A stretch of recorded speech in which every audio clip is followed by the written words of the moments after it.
Hi നമസ്കാരം സുഹൃത്തുക്കളെ. നമ്മൾ ഇന്നത്തെ ഗ്ലോബൽ പോഡ്കാസ്റ്റ് വിഷയം എന്ന് പറയുന്നത് രണ്ട് ലോക നേതാക്കന്മാർ തമ്മിലുള്ള വാക്പോരിന്റെ കഥയാണ്. അതായത് നമ്മുടെ അമേരിക്കൻ നിയുക്ത പ്രസിഡന്റ് ട്രംപും അതോടൊപ്പം തന്നെ കനേഡിയൻ പ്രധാനമന്ത്രി ജസ്റ്റിൻ ട്രൂഡോവുമാണ് ഇതിന്റെ കഥാപാത്രങ്ങൾ.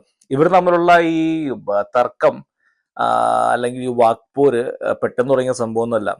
ട്രംപിന്റെ ഫസ്റ്റ് ടൈമിൽ 2017 ട്രംപ് ജസ്റ്റിൻ ട്രൂഡോനെ ഡബിൾ ഫേസ്, രണ്ട് മുഖമുള്ളതെന്ന് വിളിച്ചതാണ്. ഇവർ തമ്മിലുള്ള അന്ന് മുതലേ അത്ര രസമല്ല. കാരണം കാനഡയും അമേരിക്കയും ശരിക്കും പറഞ്ഞാൽ ഭയങ്കര ഒരു കോപ്പറേഷനിൽ പോകേണ്ട രാജ്യമാണ്. കാരണം Canadian economy surviving on America. ഏകദേശം 600-700 ബില്യൻ്റെ എക്സ്പോർട്ടാണ് അമേരിക്കയിലേക്ക് കാനഡ ചെയ്യുന്നത്. അപ്പോൾ അതുകൊണ്ട് തന്നെ ദേ ആർ വെരി സ്ട്രാറ്റജി അലയാണ് രണ്ടുപേരും. നാറ്റോ മെമ്പേഴ്സാണ് രണ്ടുപേരും. ഇപ്പോഴത്തെ ഒരു സംഭവം എന്ന് പറയുന്നത് ഈ കഴിഞ്ഞ ആഴ്ച ഇവർ നമ്മൾ കൂടിക്കാഴ്ചയിൽ നടന്നൊരു സംഭവമാണ്. കാരണം ഈ ട്രംപ് ജനുവരി മധ്യത്തോടെ അധികാരം ഏൽക്കും.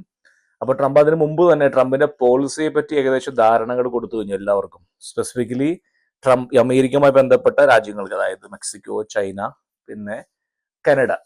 ട്രംപ് പറഞ്ഞിരിക്കുകയാണ് 25% നികുതി ഏർപ്പാടാക്കും for the import of all the goods എന്ന് ട്രംപ് പറഞ്ഞിരിക്കുന്നത്. ട്രംപിന്റെ ഒരു സ്ട്രാറ്റജിയാണ്. കാരണം ട്രംപ് ഒരു ബിസിനസ്മാനാണ്. അപ്പോൾ ട്രംപ് ഈ എതിരാളികളെ ഇല്ലാതാക്കുന്ന അല്ലെങ്കിൽ അവരെ അസ്വസ്ഥരാക്കുന്ന നടപടിയിൽ ആദ്യമേ തന്നെ ആരംഭിക്കും. കാരണം അപ്പോൾ അവർക്ക് വോയിസ് ഉണ്ടാവില്ല സംസാരിക്കുമ്പോൾ. നമ്മളൊരു ടേബിളിൽ വരുമ്പോൾ, മധ്യസ്ഥം വഹിക്കാൻ വരുമ്പോൾ അവരാദ്യമേ തന്നെ ട്രംപ് അങ്ങ് അസ്വസ്ഥരാക്കും. ആ ട്രംപിന്റെ ഒരു സ്ട്രാറ്റജിയാണ്. ട്രംപ് എന്നല്ല, അമേരിക്കയുടെ സ്ട്രാറ്റജി അങ്ങനെയാണ്. അപ്പോൾ ഇവിടെ സംഭവം എന്ന് പറയുന്നത് ട്രംപ് ഇങ്ങനെ പറഞ്ഞു, ഞാൻ അധികാരത്തിൽ വന്നാൽ ഫസ്റ്റ് ഡേ മുതൽ Canada has to pay 25% tax, import tax. അത് ട്രൂഡോനെ അസ്വസ്ഥനാക്കി. ട്രൂഡോ പിറ്റേ ദിവസം തന്നെ ട്രംപുമായി ഒരു കൂടിക്കാഴ്ചയ്ക്ക് ശ്രമിച്ചു. അങ്ങനെ ട്രംപിന്റെ ആഡംബര വസതിയായ ഫ്ലോറിഡയിൽ മർലാഗോ റിസോർട്ട്, അവിടേക്ക് നമ്മുടെ ട്രൂഡോ വരുണ്ടായി. അങ്ങനെ അവരവിടെ ഒരുമിച്ച് ഭക്ഷണം കഴിച്ചു. അപ്പം ട്രംപ് കളിയാക്കി പറഞ്ഞത്, നീ ഒരു കാര്യം ചെയ്യും, നീ കാനഡയെ അമേരിക്കയുടെ ഭാഗമാക്കുക, എന്നിട്ട് നിന്നെ 51ാമത്തെ സംസ്ഥാനമാക്കി മാറ്റ്, നിന്നെ ഞാൻ അവിടുത്തെ മുഖ്യമന്ത്രിയാക്കി മാറ്റാം എന്ന് പറഞ്ഞ് പരിഹസിച്ചു എന്നാണ് പറഞ്ഞത്. അത് കേട്ട് ട്രൂഡോയും കൂട്ടാളികളും നെടുവീർപ്പിട്ട് സ്തംഭിച്ചു പോയെന്ന് പറയുന്നത്. കാരണം ട്രംപ് അത്തരത്തിലൊരു തമാശ പറഞ്ഞ ഒരു പ്രതീക്ഷയില്ല. അങ്ങനെ അത് അവസാനിച്ചു. ട്രൂഡോ തിരിച്ചുപോയി. ട്രൂഡോ തിരിച്ചു വന്നപ്പോൾ ട്രൂഡോന്റെ ആളുകൾ അവരെ കളിയാക്കി. അതായത് ട്രംപിന്റെ വിരലിൽ മുത്തം വെക്കാൻ പോയിട്ട് നീ വെറും കൈയോടെ വന്നു എന്ന് പറഞ്ഞ് ട്രൂഡോനെ പരിഹസിച്ചു അവിടുത്തെ മാധ്യമങ്ങൾ. പ്രശ്നം എന്ന് പറയുന്നത് ട്രംപ് വേറെ ലെവലിലേക്ക് പോയി. ട്രംപ് അങ്ങനെ ആ സംഭവം ഇന്ന് ട്രംപിന്റെ ഒരു ട്രൂത്ത് സോഷ്യൽ എന്ന് പറയുന്ന അവന്റെ സോഷ്യൽ മീഡിയ ആപ്ലിക്കേഷനിൽ ട്രംപ് പോസ്റ്റ് ചെയ്തു. എന്താ പറയുന്നത്, കാനഡൻ പ്രധാനമന്ത്രി ജസ്റ്റിൻ ട്രൂഡോ നമ്മുടെ 51ാമത്തെ സംസ്ഥാനത്തിന്റെ ഗവർണറായി ഞാൻ നിയമിച്ചു എന്ന് പറഞ്ഞ ട്രംപ് ഒരു വേറെ ലെവലിലേക്ക് പോയി. അപ്പൊ എന്തുകൊണ്ടായിരിക്കും ഒരുപക്ഷെ ട്രംപ് ഈ ഒരു നടപടിയിലേക്ക് പോകുമെന്ന് നമുക്ക് ചിന്തിച്ചു പോകാം. കാരണം ജസ്റ്റിൻ ട്രൂഡോയിലേക്ക് നമുക്ക് കടന്നു വരാം. ട്രംപിന് പ്രധാനപ്പെട്ട ആവശ്യം എന്ന് പറയുന്നത് അമേരിക്കൻ ഫെയർ ട്രേഡ്. ഓക്കെ, അദ്ദേഹം ചിന്തിക്കുന്ന America is paying more for towards other country. അമേരിക്കയുടെ ഏറ്റവും വലിയ വെല്ലുവിളി എന്ന് പറയുന്നത് ഇമിഗ്രേഷൻ, ഇല്ലീഗൽ ഇമിഗ്രേഷൻ. ഒന്ന് വരുന്ന മെക്സിക്കോ, രണ്ടാമത്തെ ഈ പറയുന്ന കനേഡിയൻ ബോർഡർ സെക്യൂർഡ് അല്ല. America cannot deploy all the agents. അവരുടെ ബോർഡർ സെക്യൂരിറ്റി, കസ്റ്റംസിനോ അല്ലെങ്കിൽ ഇമിഗ്രേഷനോ അവിടെ ഡിപ്ലോയ് ചെയ്യാൻ സാധിക്കില്ല. കനഡയുടെ റോൾ ചെയ്തേ പറ്റൂ എന്ന് ട്രംപ് ഉറച്ചു വിശ്വസിക്കുന്നു. നമ്മളെല്ലാവരും കണ്ടതാണ്. ഒരു ഇന്ത്യൻ ഫാമിലി, ഭാര്യയും ഭർത്താവും 2 കുട്ടികളും 2 വർഷം മുമ്പ് കാനഡയിൽ നിന്ന് അമേരിക്കയിൽ കടക്കാൻ ശ്രമിച്ചിട്ട് അവരവിടെ ഒരു മഞ്ഞത്ത് ചീതക്കാറ്റിൽ തണുത്തുറഞ്ഞു മരിച്ചു പോയൊരു സംഭവമൊക്കെ ഉണ്ട്. ഈ ആക്റ്റീവായിട്ട് ഇമിഗ്രേഷൻ ഉണ്ട് ഈ പറയുന്ന കാനഡ ടു അമേരിക്ക. അവരുടെ ബോർഡർ ലൂസാണ്. അത് ട്രംപിന് അറിയാം. Trump is very much upset on that. Trump പറയുന്നത് Canada should do something to secure their border. അവരുടെ ഏജൻസിനും അതോടൊപ്പം തന്നെ ഡ്രോണുകളും പിന്നെ അതുപോലെ ഹെലികോപ്റ്ററിനൊക്കെ ഡിപ്ലോയ് ചെയ്യണം to make sure like there is no illegal immigration happening. അതൊരു ആവശ്യമാണ് തമ്മിൽ. രണ്ടാമത്തെ പറയുന്നത് ഈ ഫെറ്റനൈൽ. അമേരിക്കനെ ഏറ്റവും ബാധിച്ചിരിക്കുന്ന ഒരു ക്യാൻസറാണ് ഫെറ്റനൈൽ ഡ്രഗ്. അതൊരു കെമിക്കൽ ഡ്രഗാണ് ഈ ഫെറ്റനൈൽ എന്ന് പറയുന്നത്. മറ്റുള്ള ഹെറോയിനെ പോലെ നാച്ചുറൽ ഓർഗാനിക് അല്ല. It's a chemically made.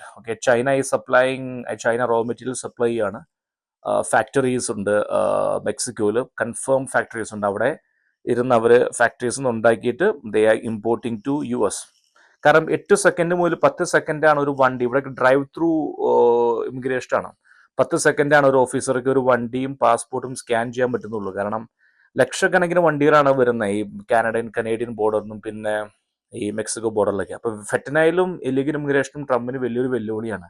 Plus നാറ്റോവുമായിട്ട് ബന്ധപ്പെട്ട വിഷയമുണ്ട്. കാരണം നാറ്റോയിൽ കാനഡ ഒന്നും പേ ചെയ്യുന്നില്ല, അങ്ങനെ ഒരുപാട് പ്രശ്നങ്ങളുണ്ട്. അപ്പോൾ ഇതിനൊക്കെ തടയിടാൻ വേണ്ടിയാണ് ഈ പറയുന്ന ട്രംപ് കാനഡയുടെ മേൽ ഇത് ചുമത്തുന്നു. അതോടൊപ്പം തന്നെ ഈ ട്രൂഡോനെ ഒന്ന് അസ്വസ്ഥനാക്കുന്നൊക്കെ.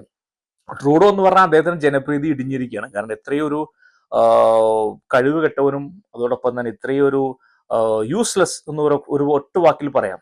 കാരണം നമ്മുടെ രാഹുൽ ഗാന്ധിക്കായിട്ട് എനിക്ക് അദ്ദേഹത്തെ കമ്പയർ ചെയ്യാൻ പറ്റും. കാരണം രണ്ടുപേരും പൊളിറ്റിക്കൽ ഡൈനാസ്റ്റിയിൽ നിന്ന് കടന്നു വന്നിരിക്കുന്നത്. ഈ ട്രൂഡോന്റെ ഫാദറും ജസ്റ്റിന്റെ ഫാദർ പിയറ്റർ ട്രൂഡോ അമേരിക്കയുടെ അല്ല കാനഡയുടെ 15ാമത്തെ പ്രധാനമന്ത്രിയായിരുന്നു. അയാളും ഇതേപോലെ ഒരു യൂസ്ലെസ് ആയിരുന്നു കംപ്ലീറ്റ്ലി. അങ്ങനെ മകനും വന്നു. ഇവന്റെ ഈ ഹെയർ സ്റ്റൈലും കാണാൻ അല്പം സുമുഖനാണ്. അങ്ങനെയാണ് ഇവനെ ഈ ജനങ്ങൾ എടുക്കുന്നത്. 2 വട്ടവും മൈനോറിറ്റി സർക്കാരാണ്. പാർട്ടിയിൽ നിന്നും ഒരുപാട് എതിർപ്പുണ്ട്. 8 വർഷം 9 വർഷം കൊണ്ട് കാനഡയുടെ ഇക്കോണമി ഇത്രയധികം വഷളാക്കിയ ഒരു പ്രധാനമന്ത്രി വേറെയില്ല. ഫസ്റ്റ് എന്ന് പറയുന്നത് ലീഗൽ ഇമിഗ്രേഷൻ, അതായത് നമ്മൾ ഇവന്റെ ഈ PR four work permit against skill migration എന്നൊക്കെ പറഞ്ഞ് ഇപ്പൊ നിങ്ങൾ ഒരു കാര്യം ചിന്തിക്കുക. അപ്പൊ നിങ്ങളൊരു കല്യാണം ഓർഗനൈസ് ചെയ്യുക, നിങ്ങളുടെ മകന്റെ മകളുടെ കല്യാണം നടത്തുവാണെങ്കിൽ 1000 പേർക്കുള്ള സദ്യ നിങ്ങൾ കരുതും.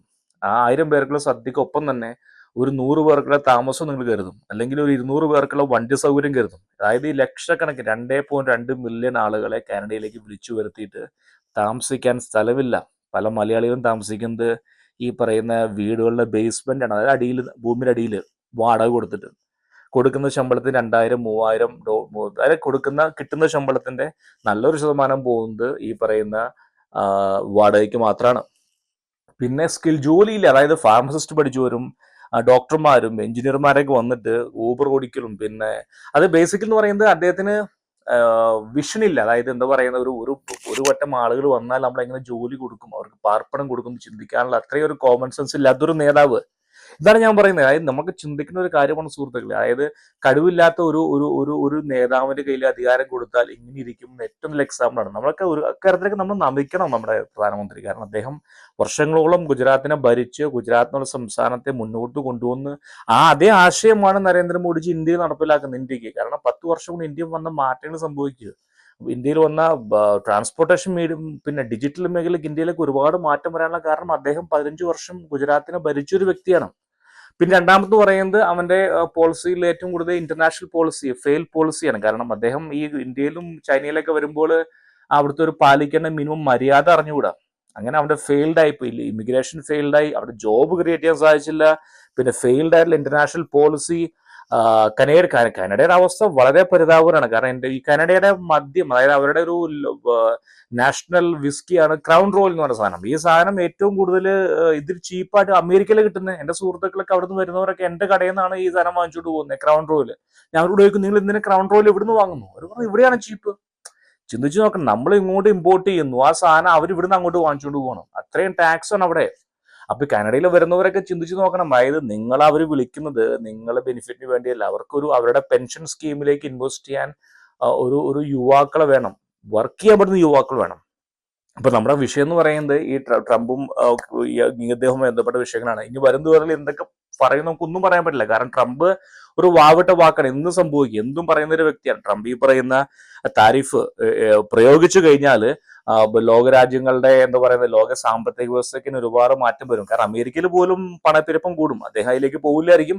പ്രതീക്ഷ എന്ന് പറയുന്നത് ഇതൊരു വേർബൽ ജൂഡോ ആണ് ട്രംപ് കളിക്കുന്നത്. ഒരു പക്ഷേ അദ്ദേഹം ഈ പറയുന്ന കാനഡയെയും മെക്സിക്കോനെയും ചൈനയെയൊക്കെ വരുതിയിൽ കൊണ്ടുവരാൻ വേണ്ടി അദ്ദേഹം കളിക്കുന്ന ഒരു വേർബൽ ജൂഡോ ആവട്ടെ എന്ന് വിശ്വസിക്കുന്നു. എന്തായാലും നാളെ നമുക്ക് വേറൊരു വിഷയമായി വരുന്നവരെ എല്ലാവർക്കും നല്ലൊരു ദിവസം നേരുന്നു ആശംസിക്കുന്നു. Thank you.